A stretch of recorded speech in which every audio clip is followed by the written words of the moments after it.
श्रीमन नारायण लक्ष्मी नारायण भक्तजनों बंधुजनों, आप सभी को पौष मास के कृष्ण पक्ष की एकादशी सफला एकादशी व्रत की हार्दिक शुभकामनाएं। आप सभी का आपके इस चैनल ब्राह्मण देव कन्या में बहुत बहुत स्वागत है। आज हम इस वीडियो में पौष मास के कृष्ण पक्ष की एकादशी सफला एकादशी व्रत की कथा सुनेंगे। तो चलिए कथा शुरू करते हैं। बोलिए जय श्री कृष्णा, जय श्री कृष्णा, जय श्री कृष्णा। युधिष्ठिर ने पूछा, हे स्वामी, पौष मास के कृष्ण पक्ष में जो एकादशी होती है उसका क्या नाम है, उसकी क्या विधि है तथा उसमें किस देवता की पूजा की जाती है, यह बताइए। भगवान श्री कृष्ण ने कहा, हे राजेंद्र, हे युधिष्ठिर, बड़ी बड़ी दक्षिणा वाले यज्ञों से भी मुझे उतना संतोष नहीं होता जितना एकादशी व्रत के अनुष्ठान से होता है।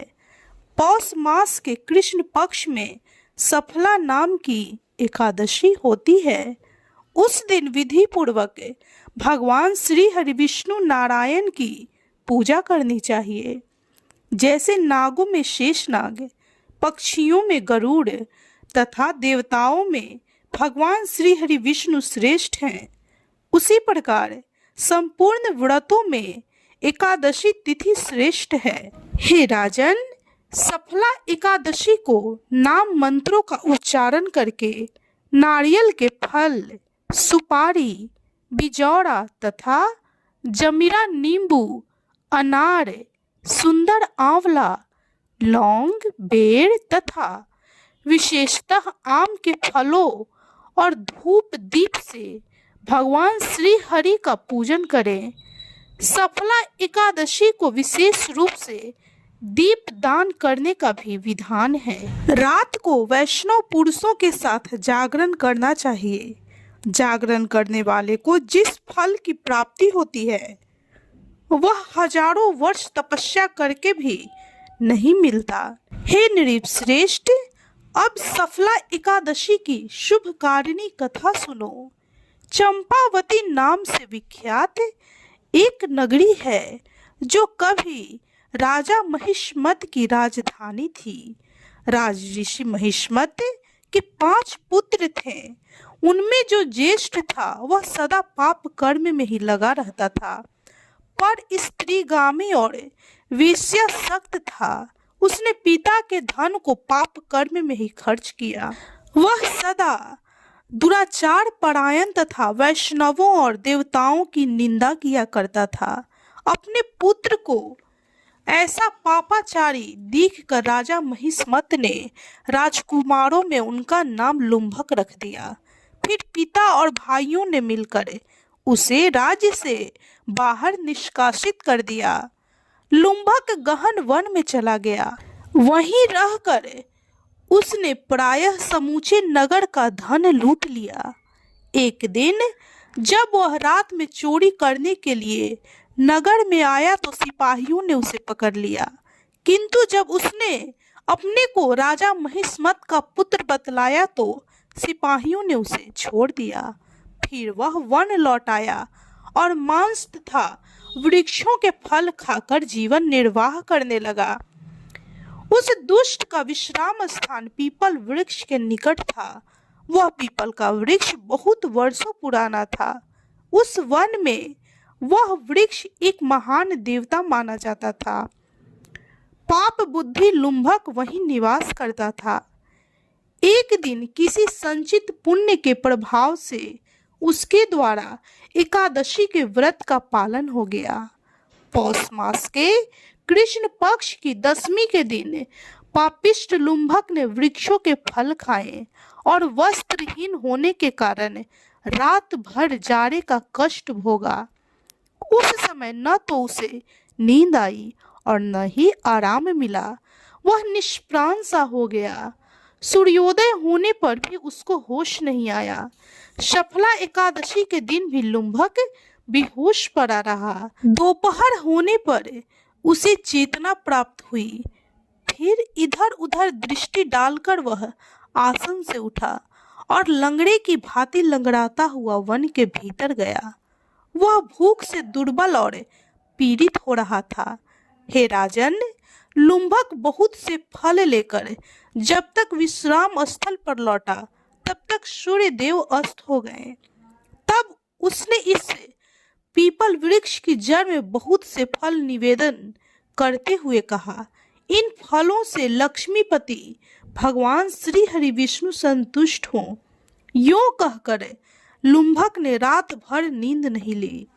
इस प्रकार अनायास ही उसने इस एकादशी व्रत का पालन कर लिया।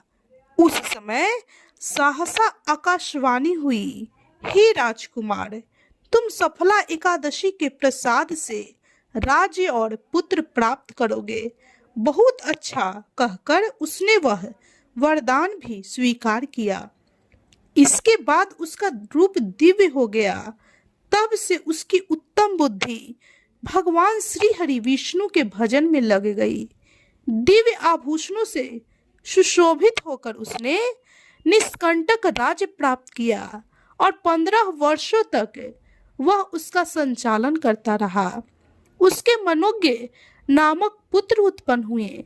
जब वह बड़ा हुआ तब लुम्भक ने तुरंत ही राज्य की ममता छोड़कर उसे पुत्र को सौंप दिया और वह स्वयं भगवान श्री कृष्ण के समीप चला गया, जहां जाकर मनुष्य कभी शोक में नहीं पड़ता। राजन, इस प्रकार जो सफला एकादशी का उत्तम व्रत करता है वह इस लोक में सुख भोग करे मरने के पश्चात मोक्ष को प्राप्त होता है। संसार में वे मनुष्य धन्य हैं जो सफला एकादशी के व्रत में लगे रहते हैं और सफला एकादशी व्रत की कथा सुनते हैं। उन्हीं का जन्म सफल है। हे महाराज, इसकी महिमा को पढ़ने सुनने तथा उसके अनुसार आचरण करने से मनुष्य राजसूय यज्ञ का फल पाता है। इस कथा से हमें ईश्वर के अति कृपालु होने का प्रमाण मिलता है। यदि कोई प्राणी अनजाने में भी ईश्वर का स्मरण करे तो उसे पूरा फल प्राप्त होता है। यदि प्राणी सच्चे हृदय से अपने अपराधों की क्षमा मांगे तो ईश्वर उसके बड़े से बड़े अपराधों को भी क्षमा कर देते हैं। लुम्भक जैसा महापापी भी भगवान श्री नारायण की कृपा से वैकुंठ का अधिकारी बना। इस तरह पौष मास के कृष्ण पक्ष की सफला एकादशी व्रत की यह कथा संपन्न हुई।